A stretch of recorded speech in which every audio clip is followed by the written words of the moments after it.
Star Pawan Singh का आपने स्त्री 2 के आई नई सॉन्ग में जलवा तो देखा ही।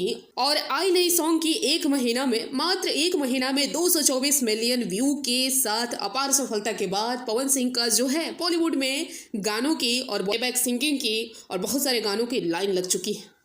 अब आपने रिसेंटली देखा कि मुकेश छाबड़ा, सुखविंदर सिंह, नवाजुद्दीन सिद्दीकी जैसे तमाम बड़े कलाकार पवन सिंह के साथ कोलैब करना तो चाहते ही है। बड़े बड़े बॉलीवुड प्रोजेक्ट बहुत जल्द आने वाले हैं, अपकमिंग में लगे हुए हैं। लेकिन इससे पहले आप सभी ने देखा है एक वीडियो क्लिप कि पवन सिंह मुंबई के लिए रवाना हो चुके हैं और उन्होंने शुभंकर मिश्रा के पॉडकास्ट में भी ये बात कही थी कि नवरात्रि के गानों की शूटिंग के बाद मैं बहुत जल्द मुंबई निकलने वाला हूँ एक बड़े ही बॉलीवुड प्रोजेक्ट की मीटिंग के लिए।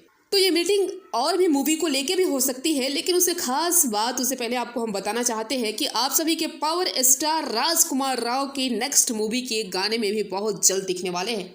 जी हाँ, उस मूवी का नाम है विक्की और विद्या की वो वाली वीडियो, जिसका ट्रेलर टी सीरीज पे धूम मचा रहा है। और ये मूवी 11 अक्टूबर से सिनेमाघरों में रिलीज होने वाली है। इस मूवी के कई सारे गाने भी रिलीज हो चुके हैं, लेकिन पावर स्टार पवन सिंह के लिए स्पेशल एक गाना चुन के रखा गया है। जैसे कि आप सभी ने देखा था कि स्त्री 2 में आज की रात गाना रिलीज होने के बाद आई नई सॉन्ग का रिकॉर्डिंग हुआ था और वो गाना क्या गजब का धमाल मचाया। और उस गाने की वजह से स्त्री 2 का जो रिस्पॉन्स है, जो बिहार यूपी की ऑडियंस का जो अट्रैक्शन है, वो ज़्यादा बढ़ गया था। अब इसी सभी चीज़ों को मद्देनजर रखते हुए फिर से राजकुमार राव के एक मूवी में तगड़े गाने में नजर आने वाले हैं आप सभी के पावर स्टार, जो कि गाना बहुत जल्द रिलीज होगा 2 से 4 दिनों में, क्योंकि उस मूवी को रिलीज होने में ज़्यादा टाइम नहीं है। आप सभी को पता है 11 अक्टूबर कितना दिन है। तो कैसा लगा आप सभी को ये वाला वीडियो, कमेंट करके बताइएगा और वीडियो को शेयर कीजिएगा जरूर, लाइक कीजिएगा जरूर। मिलते हैं नेक्स्ट वीडियो में नेक्स्ट अपडेट के साथ।